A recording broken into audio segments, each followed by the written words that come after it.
Estamos de regreso en esta primera edición de Radio Análisis. Son exactamente las 9 de la mañana con 32 minutos en esta jornada de día miércoles. Estamos a miércoles 23 de octubre del año 2024. Y como cada miércoles por medio, está con nosotros también acá en la radio el economista Andrés Solimano, que además vino acá hasta nuestros estudios de Radio Universidad de Chile. ¿Cómo le va, Andrés? Sí, muy hola, buenos días. Claudio, un gusto estar acá con presencia física. Sí, nosotros muy contentos siempre de tenerlo acá en nuestros estudios, Andrés, para poder hablar respecto de diversos temas. Hay algunos que tenemos programados ahí en la pauta, y vamos a partir por esta comentada reunión de los países que integran este grupo llamado BRICS, que recordemos agrupó en un inicio a algunas economías emergentes, entre comillas, muy importantes. Estamos hablando de Rusia, India, China, Brasil, que por la cantidad de población que representan, estamos hablando de prácticamente la mayoría de la población mundial,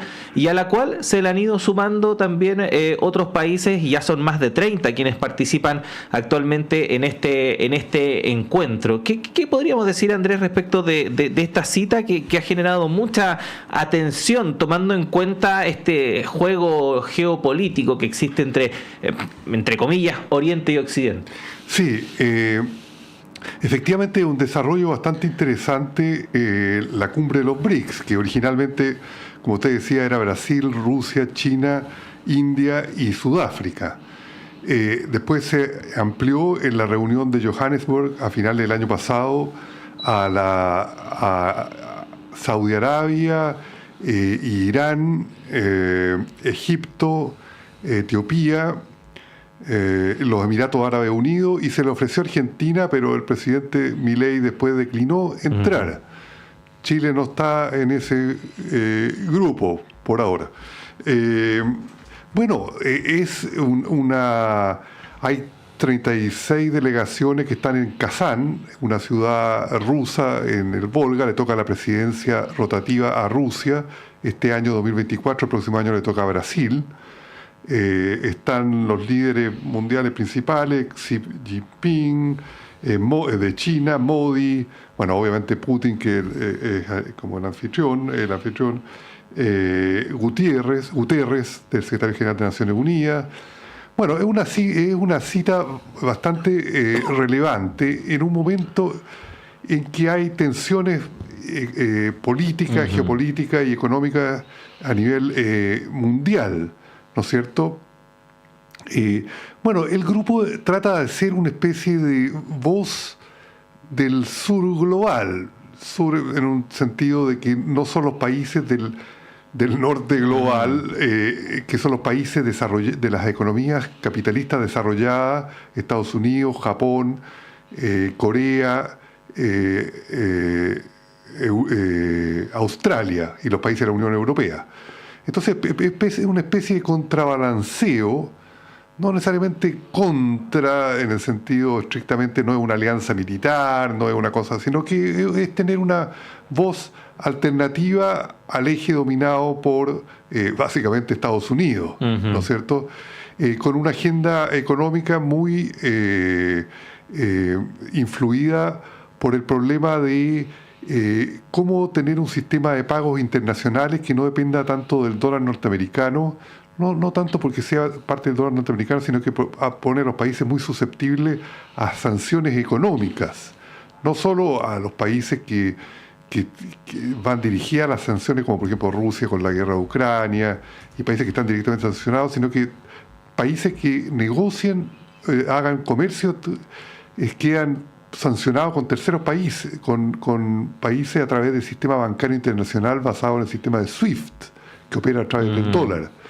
Entonces hay una propuesta de los BRICS de un sistema de pagos internacionales, bridge, como puente, basado en el uso de monedas digitales de los bancos centrales. Sí, eso es muy interesante, Andrés, porque ya desde hace un tiempo se viene hablando precisamente de cortar un poco esta dependencia del dólar a la hora de hacer este tipo de transacciones. Se ha hablado de potenciar más, por ejemplo, el yuan, que es la moneda china, o precisamente estas criptomonedas. ¿Qué escenario se vislumbra al respecto? Sí, a ver, La sustitución de una moneda internacional es difícil, en el sentido de que la última sustitución histórica fue cuando dejó de ser la libra esterlina la moneda internacional de reserva, que se hacían la mayoría de transacciones, y fue sustituido por el dólar. Eso ocurrió en un periodo de unos 25, 30 años entre la Primera y la Segunda Guerra Mundial. Uh-huh. Entonces, tomó más de 2 décadas y media de ser sustituida una moneda que se suponía reinante absolutamente, que era la libra. Ahora, el dólar ha bajado su participación en las transacciones internacionales de 70% denominado en dólar el año 2000 a 55%, aunque sigue siendo mayoritario ahora, en 2024. Uh-huh. Entonces, no es tan automático, pero lo que yo creo que ha creado problemas, y por eso está en la agenda del BRICS, es como dicen en Estados Unidos, weaponization, usar el dólar como arma de batalla, de guerra, en el sentido de sanciones económicas, cuando ocurren hechos internacionales. Una nota, Claudio, según la legalidad internacional, la única institución que puede imponer sanciones económicas internacionales es el Consejo de Seguridad de las Naciones Unidas, que tiene que tener una mayoría absoluta. Uh-huh. No pueden los países unilateralmente imponer sanciones económicas. Las sanciones económicas son un quiebre de la legalidad internacional, uh-huh, aunque hayan sido motivadas por cosas que también pueden ser otros quiebres, pero según la institucionalidad vigente a nivel global, que si se respetara, tendría que ser Naciones Unidas, el Consejo de Seguridad, los que hacen sanciones económicas. Entonces, hay muchos problemas en la arquitectura económica y política internacional, que yo creo que este surgimiento de los BRICS ampliados y esta reunión en Rusia, un poco reflejan.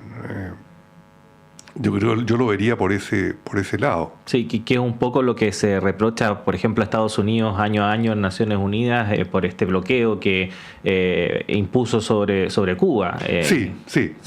Ahora, Andrés... Sí, destruye... Sí. No, los bloqueos, además de los problemas económicos de los países internos que están bloqueados y políticos, destruyen casi completamente la economía. Ahora Cuba, con el huracán que hubo en el Caribe, ha estado como 3 o 4 días totalmente sin luz. Es una de las cosas que... porque no tiene capacidad, no tienen reserva internacional, no tienen divisas para importar energía, y se quedaron con apagones que duran días enteros. Uh-huh. Se han ido 20% de la población porque hay insuficiencia de alimenticia y de energía. Bueno, son países que aceleraron el bloqueo a Cuba con Trump, y las sanciones han sido básicamente mantenidas por Biden. Entonces es un ejemplo que lo tenemos acá en la zona de América Latina y el Caribe. Pero hay otras. Entonces, un poco la idea es sacar de este mundo de bloqueos el sistema económico internacional y buscar otros mecanismos. Uh-huh. Ahora, Andrés, ¿cómo ves el futuro de este grupo? Porque efectivamente es histórica la aspiración de tener un contrapeso a nivel global respecto de la hegemonía de las grandes potencias de Occidente, de Estados Unidos y de Europa. Se hablaba de estas economías, entre comillas, del tercer mundo en su momento, ¿no? Sí. Que trataban de pujar en ese sentido, pero esa intención inicial parece estar más consolidada con esta idea de los BRICS, y se traduce, por ejemplo, en el hecho de que un país que actualmente es un paria para las potencias de Occidente como Rusia, en este caso es el anfitrión de un evento que reúne a prácticamente la mitad de la población en cuanto a su representación. ¿Cómo ve el futuro del grupo? Sí. No, claramente, Rusia estaba por la invasión de Ucrania,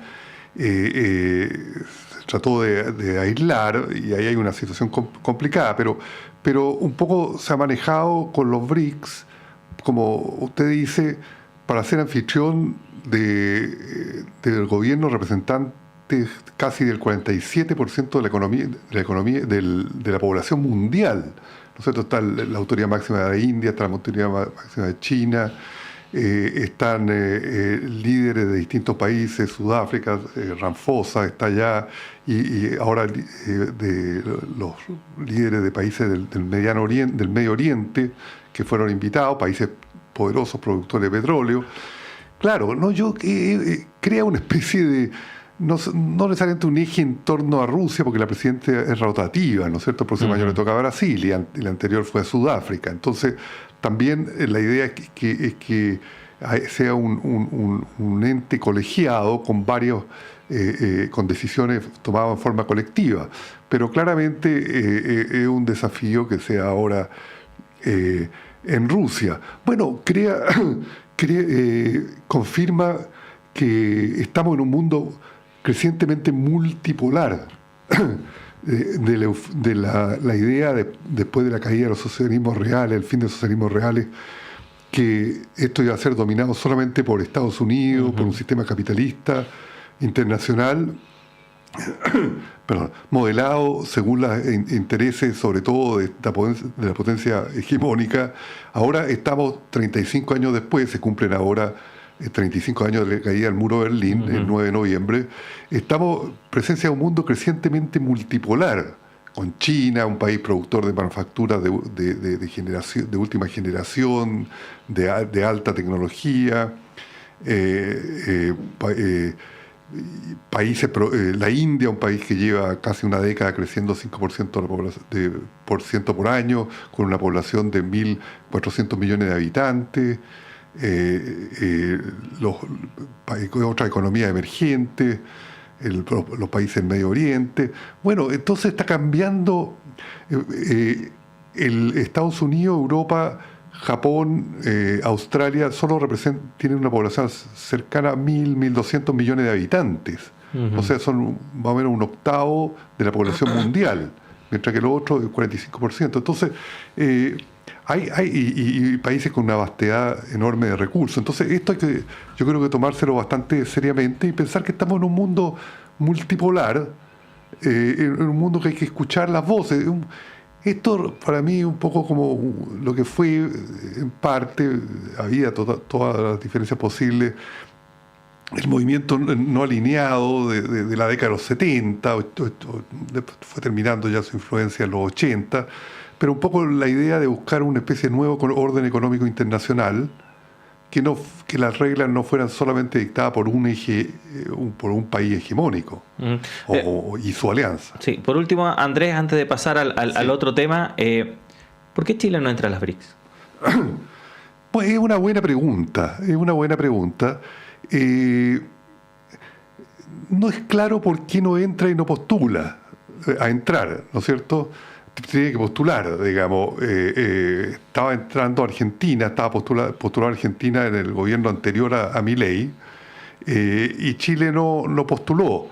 Yo creo que sería importante preguntarle al gobierno, a la Cancillería, cuáles son las razones de autoexcluirse de un grupo emergente y por qué mantenerse un poco tanto en la órbita de la política exterior de Estados Unidos. ¿Por qué no entra? ¿No es cierto? Llama la atención, ¿no es cierto? Porque hay otros países latinoamericanos, México, está Brasil, Brasil ya es miembro, México está en los grupos que postula. Argentina es muy especial con la coyuntura Milei.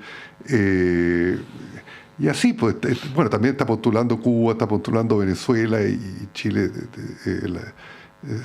está en una situación medio conflictiva, sobre todo con Venezuela. Quizás eso, pero yo creo que esto va más allá de eso, más allá de esas escaramuzas bilaterales dentro del continente sudamericano. Yo creo que hay que pensarlo más en términos globales, mundiales. Chile en el pasado fue un país que tomó ciertos liderazgos, ¿no es cierto?, en iniciativas globales, y ahora un poco se automargina. Pero es muy buena pregunta, ¿por qué no postula? Sí. Bueno, Andrés, queremos tratar también en los minutos que nos quedan un tema que es muy interesante, que no necesariamente está en la pauta noticiosa del momento, pero que representa un impacto directo en nuestro diario vivir, y es valga la redundancia, el impacto de ciertos proyectos dentro de los territorios y en particular en zonas urbanizadas, pero también no tanto, que finalmente pareciera que se instalan sin la debida, por así decirlo, regulación, pese a que supuestamente hay toda una institucionalidad que está encargada de ver estos temas. ¿Cómo lo ve usted, Andrés?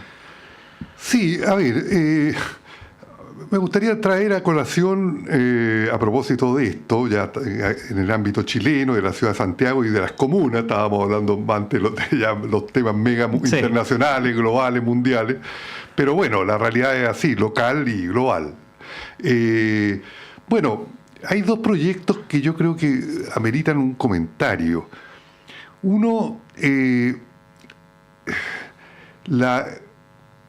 proyecto de construcción de un nuevo centro comercial por el grupo Cencosud, ¿no es cierto? Cencosud es una multinacional del retail, ¿no es cierto?, del comercio minorista, muy poderosa, encabezada por el empresario Horst Paulsen, ¿no es cierto? Polman, estoy poniendo Paulsen de periodista. Polman, parecido un poco los apellidos. Una persona que es miembro de la lista Forbes de los billonarios chilenos, aunque el señor nació en Alemania, pero se le entregó la ciudadanía honorífica, creo, hace unos 20 años atrás. Bueno, que encabeza un grupo muy económico, muy agresivo, en el sentido de la búsqueda de negocios, digamos, y que ahora está planteando hacer un centro comercial en un terreno de casi un poco más de 10 hectáreas que es de propiedad del Colegio St. George, que a su vez es controlado por una orden religiosa norteamericana de la Holy Cross, pero que opera en Chile hace muchos años y que tiene paños de tierra muy grandes ahí donde está al lado del río Mapocho, en Vitacura, digamos, y colindante con el cerro, cerca del Cerro Manquehue. Este proyecto está haciendo la aprobación del impacto vial, el impacto sobre el tránsito, la congestión, fue aprobado por el Ministerio, por la Subsecretaría del Ministerio de Trabajo y de Transporte y Telecomunicaciones, pero es cuestionado por al menos 4 juntas de vecinos, la A13, la A12, la A10 y la A5 de Santa María Manquehue, Locurro, Manquehue, Tabancura, y también por la Municipalidad de Vitacura, que dicen que la aprobación del permiso estaría viciado. Eso es lo que se argumenta, y que están llamando. Incluso tienen un bufete de abogados que las juntas de vecinos han contratado, o por lo menos lo está representando, para que se revise esa aprobación del tráfico vial. Yo vivo por ahí cerca, entonces conozco un poco la zona, y realmente instalar un centro comercial ahí realmente crearía enormes atochamientos de automóviles, ¿no es cierto? Está el puente Centenario que cruza Vespucio, que ya es la salida difícil. Imagínense los camiones que alimentarían y los autos, qué sé yo. Entonces ahí es muy complicado. Entonces, bueno, hay toda una discusión, y también hay otro proyecto en construcción que ayer fui a verlo caminando por el Parque Metropolitano. Es el nuevo teleférico que une la ciudad empresarial de Huechuraba. Tiene una estación, son 3 estaciones, esa la de Huechuraba, después la del Parque Metropolitano, y otra que llega a el Costanera Center, o sea, como trayendo los clientes del Costanera Center ahora por teleférico. Pero usted se preguntará quién maneja el Costanera Center. De nuevo, el grupo Cencosud del señor Polman. Entonces hay dos obras de infraestructura. Lo que me llamó la atención, caminando por el sector, es la tala de árboles que se ha hecho en el cerro, en la falda del Cerro San Cristóbal, para colocar las torres de la del nuevo teleférico. O sea, si uno se para, por ejemplo, en el Parque Bicentenario y mira el cerro, está en toda esa parte muy intervenido, raleado. O sea, ahí se ve que se cortaron árboles, se cortó todo tipo de vegetación, que es un pulmón verde de la ciudad para instalar grandes torres del nuevo teleférico. Entonces, de nuevo, uno se pregunta, los grupos económicos, los intereses económicos, están dominando el diseño de la infraestructura de la ciudad de Santiago y intervienen en un cerro, ¿no es cierto? Se botan árboles, se afecta un pulmón verde de la ciudad para hacer un teleférico que, claro, va a beneficiar a la ciudad empresarial, de nuevo empresario, pero también hay trabajadores ahí, y que llega a Tobalaba, a unos metros nomás de este centro comercial. Y después un proyecto de un nuevo gran mall en una zona cuya congestión vial aumentaría exponencialmente y afectaría la tranquilidad de la comuna. Por eso las 5 juntas de vecinos están reaccionando, y también la municipalidad, con la alcaldesa Camila Merino, están reaccionando pidiendo urgentemente una revisión, declarar viciado lo que el Ministerio de Transporte y Telecomunicaciones ha aprobado. De nuevo, tenemos una larga historia de estos poderes económicos omnimodos, digamos, que consiguen que el aparato estatal regulador le dé permisos que a la gente le llaman poderosísimamente la atención porque se aprueban. Bueno, ese yo creo que es uno de los dramas del Chile actual, el poder económico, esta búsqueda incesante, insaciable, que nunca se termina de utilidades, porque este grupo Cencosud, el dueño es un multimillonario, pero siempre está buscando nueva utilidad aparentemente, y bueno, hay que ver los costos que tiene esta expansión de nuevas inversiones para la tranquilidad ciudadana, para los pulmones verdes que van quedando todavía en la ciudad de Santiago, un proyecto del nuevo teleférico. Entonces, bueno, yo creo que es un punto muy importante, porque no se puede impulsar solamente inversiones ciegamente, sino que hay que ver impacto ecológico, impacto sobre la calidad de vida, sobre la congestión, sobre la tranquilidad de los vecinos, sobre las áreas verdes. Bueno, entonces tiene que reaccionar el gobierno, porque este es un ministerio que es un ministerio del gobierno. Yo entré a la página web, una anécdota, Claudio, entré a la página web y aparece que el sistema de evaluación de impacto de movilidad, que es el nombre que tiene, aparece como solamente un software, como que uno entran los papeles y salen los papeles, pero no parece que nadie los aprueba. No se dice cuál es la comisión, quiénes conforman la comisión, ni el proceso, son unos papeles que entran y salen como manejados desde la nube. Yo creo que no es así. Entonces, ojo, hay que ver quiénes están aprobando, por qué se están aprobando proyectos que están siendo cuestionados tanto desde un municipio como desde la Junta de Vecinos. La Junta de Vecinos, sí, un tema muy, muy interesante y que por supuesto vamos a hacer seguimiento acá en la radio. Andrés, lamentablemente se nos acabó el tiempo, son las 9:56. Agradecerle que haya venido acá a la radio y lo esperamos pronto de nuevo para conversar este y otros temas. Así que esté muy bien, Andrés. Ya, muchas gracias, Claudio, un gusto estar acá nuevamente. Sí, y nosotros nos vamos también, son como les contaba, las 9:56. Siga junto a nosotros porque en breve llega Antonella Esteves y Semáforo. Que